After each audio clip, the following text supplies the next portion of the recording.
Crime continues to escalate. More and more South Africans no longer feel safe, even in public spaces, in groups of people. Criminals are becoming more sophisticated and are always seemingly one step ahead of the police. Now, VIPs are not immune either, despite all their extra security that the taxpayer is paying for. An example, of course, Transport Minister Sindisiwe Chikunga and her bodyguards were victims of a robbery on Monday morning. Now, it's, of course, brought the issue of safety very much into the spotlight here in South Africa. So is it spiraling out of control? Is it out of control already? And what needs to be done to get to grips once and for all? Always good to have Professor Jacob Mofokeng, of course, from Tshwane University of Technology's Department of Safety and Security Management. Prof, good to have you on eNCA. It's been a while since you and I have spoken. Is it out of control, or are we still heading to a situation where it's going to be out of control, or is it far too gone already? Hello, Prof.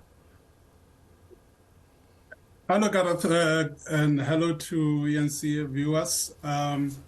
Well, it is getting out of control. Remember how these criminals networks function.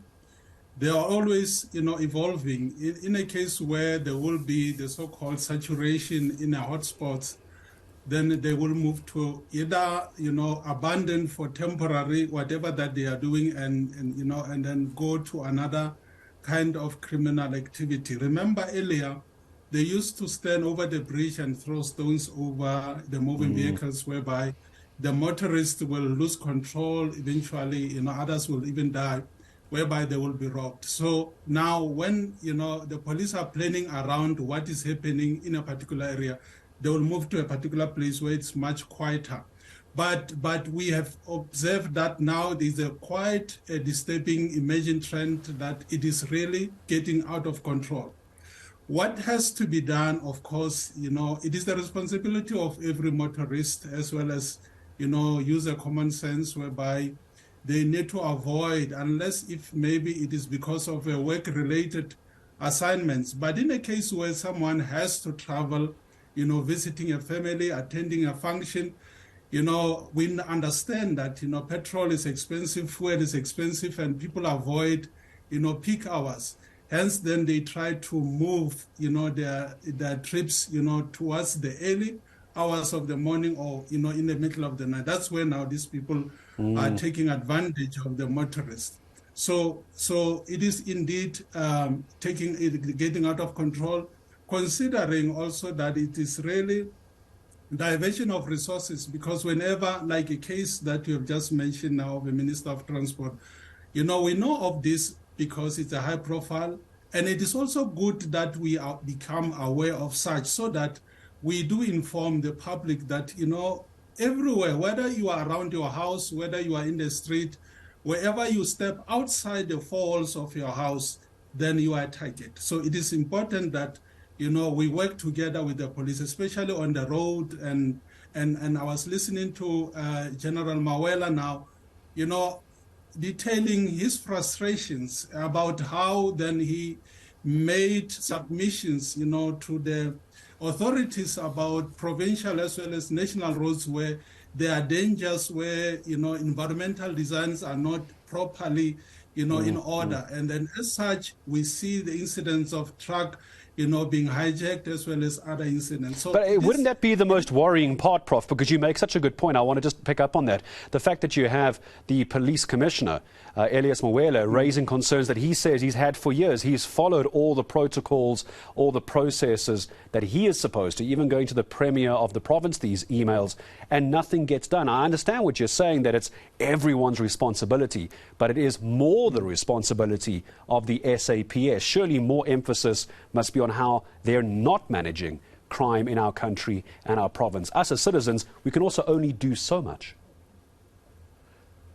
Well, we do hold them accountable, the South African Police Service, but in this particular case, we see a lack of, political will. I mean, he can really try to mobilize his resources there.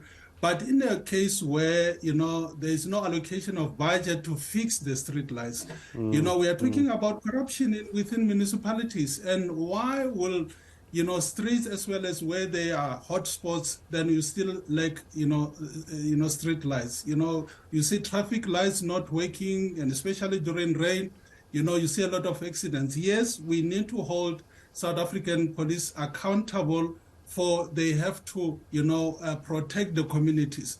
But it is also the responsibility of the local municipality, in the area of, of control as well as managing to ensure that infrastructure is well also in place. So also, it is also we expect also the Treasury in a case where, the South African Police Service will expect that to be provided with serviceable as well as the functional vehicles that will be able to patrol. We are aware that there are highway patrols that are doing, patrols to look at these things. But in a case where, as we are discussing now, General Mawela, it is the frustration of his office to see that he's not really being supported. And we as the public expect him to perform. But if there are no tools of the trade, then eventually, I'm aware of many dedicated police officials that are hardly even finding time with their family members, trying to be on the street, but they can do as much. It is also the responsibility of political offices to be able to support them. I want to pick up on the political officers as well, and I would imagine everyone is thankful that nothing more serious had taken place during the incident with the Transport Minister, and thankfully even her security are okay. There was the robbery, but nothing more serious. There's a lot of people suggesting, Prof, that only once a high-profile politician gets a real sense of what it's like to live in South Africa and face those dangers, that's when something will change. Do you think something will change off of this incident with the Transport Minister? Will those elected officials take this a bit more seriously? There's some suggesting unless the politicians feel the effects, they'll never do anything. What do you make of that? Well, I support that view that as long as they are not affected, remember they are surrounded by the bodyguards. But in this particular case, there were only two gentlemen, of which, under that circumstances, something like that happened. We can, of course, blame the two that, they were not really vigilant in terms of looking after the Minister of Transport. But remember, there were two.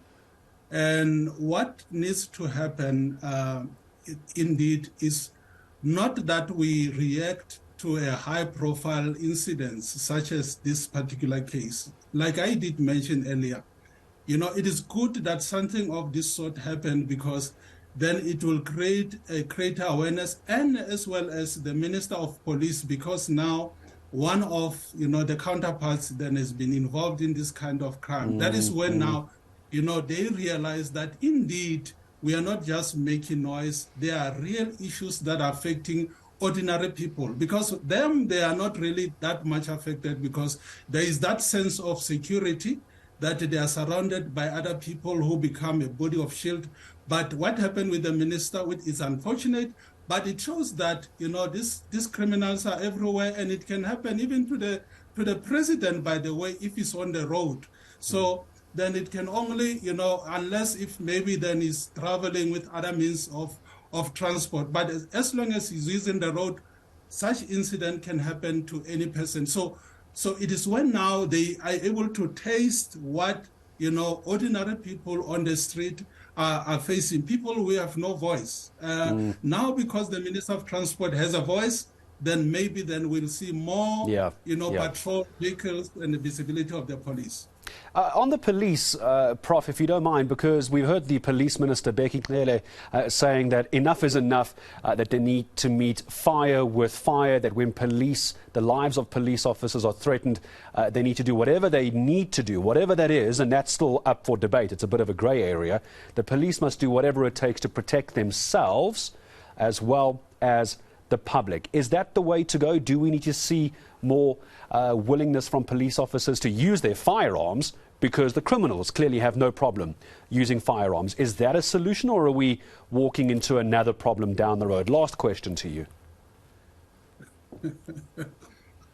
Whether it is a way to go, remember the minister to utter such a statement is not it's not the first time. The then Minister Fikile Mbalula once mentioned something like that, and it really created an uproar.